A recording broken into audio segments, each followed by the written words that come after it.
No primeiro livro da República, o diálogo tem começo com Sócrates narrando seu dia anterior. O diálogo então começa com a seguinte frase: "Fui ontem ao Pireu." Na companhia de seu amigo Glauco, Sócrates compareceu ao Pireu para as festividades de uma deusa. Após as festividades, quando já estavam retornando para a cidade, foram vistos por Polemarco, filho de Céfalo. Os dois foram convidados por Polemarco a permanecerem na cidade, para irem a uma festividade que aconteceria à noite, também em homenagem à deusa. Sócrates e Glauco concordam em ficar e em seguida seguem para a casa de Polemarco. Na casa do mesmo estavam diversos de seus familiares, inclusive o pai de Polemarco, Céfalo, já bastante idoso. Sócrates é muito bem recebido por Céfalo ao chegar em sua casa. Eles passam a conversar e Sócrates diz apreciar muito dialogar com os mais velhos e pergunta a Céfalo sobre como ele se sente nessa fase atual da vida. Céfalo diz que muitos na velhice sentem desconfortos e sofrem bastante, e culpam a velhice por isso.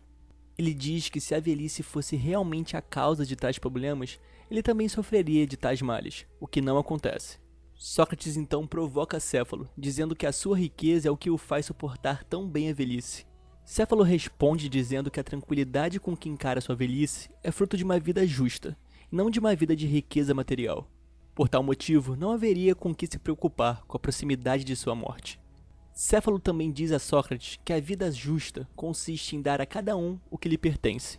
Sócrates então questiona a definição de Céfalo, dando o seguinte exemplo: se um amigo lhe emprestasse uma arma e tempos depois, tendo se tornado louco, a pedisse de volta, seria justo devolver-lhe a arma, mesmo sabendo que esse amigo poderia tentar contra a própria vida?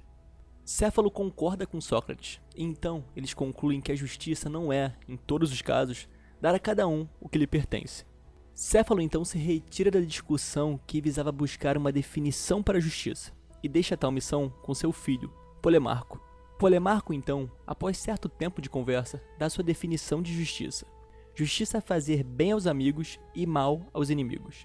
Sócrates diz que do mesmo jeito que ao calor é dado aquecer, e não o contrário, um homem justo não deve cometer injustiças. Sócrates dá outro exemplo para explicar seu ponto de vista, e diz que do mesmo jeito que um músico, por meio de sua arte, não pode tornar as pessoas ignorantes em música, um homem justo, por meio de suas ações, não pode ir de contra sua essência, cometendo injustiças. Por fim, para Sócrates, não deve pertencer ao conceito de justiça, em nenhuma hipótese, a ideia de prejudicar alguém. Trasímaco, outra figura presente, entra no diálogo, e após cobrar, profere sua definição de justiça. Ele diz que justo é aquilo que é mais vantajoso para os mais fortes. Sócrates, então, usando o mesmo exemplo de Trasímaco, sobre o governo de uma cidade, refuta seu argumento com o seguinte raciocínio: se é justo fazer o que é vantajoso para o mais forte, e sendo nesse exemplo, o mais forte, o governo de uma cidade, e Trasímaco julga como justo obedecer ao governo de tal cidade, podemos assumir que eventualmente os governantes possam promulgar leis que lhes sejam prejudiciais, ainda que por engano. E nós, como habitantes de tal cidade, ao obedecermos tais leis, estaríamos obedecendo o mais forte e, ao mesmo tempo, isso não seria vantajoso para os governantes. Mesmo após a refutação de Sócrates, Trasímaco continua com a sua concepção de que justiça é fazer o que é mais vantajoso para o mais forte.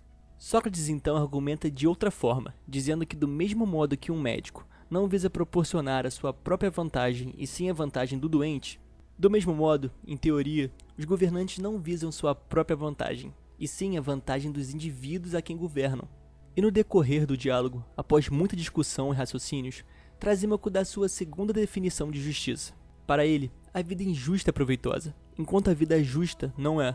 Trasímaco também diz que o homem injusto é mais sábio, e também prevalece a sua vontade sobre todos. Sócrates então segue dando o seguinte exemplo: do mesmo jeito que um mestre em música não busca prevalecer sobre outro mestre, e sim sobre um ignorante em música, a fim de ensinar-lhe, e tal mestre, sendo sábio, do mesmo modo, o sábio não quer prevalecer sua vontade sobre seu semelhante, um outro sábio, e sim sobre seu oposto, o ignorante. Sócrates então termina ironizando Trasímaco, concluindo que, como ele mesmo disse, o homem injusto prevalece a sua vontade sobre todos, seu semelhante e seu oposto, e que o homem sábio tem a pretensão de prevalecer apenas sobre seu oposto, o ignorante.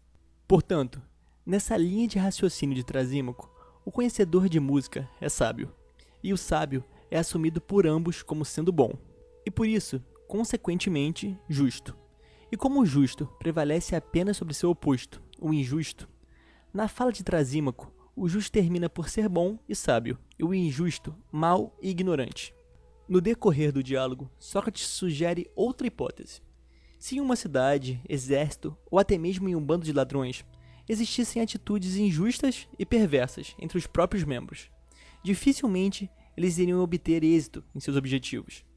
De outro modo, atos bons e justos promovem cooperação e amizade. O diálogo segue, e eles discutem ainda sobre como cada parte do corpo tem a sua função específica. Para eles, a alma também tem a sua função, que é ser virtuosa, e o fato de não ser só pode ser um defeito da mesma. Do mesmo jeito que um ouvido que não escuta é defeituoso. Ser virtuosa, no exemplo de Sócrates, é viver bem.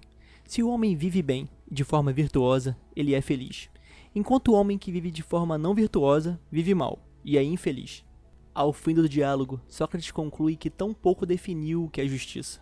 E essa discussão em busca de uma definição será retomada no próximo livro. E assim termina o primeiro livro da República.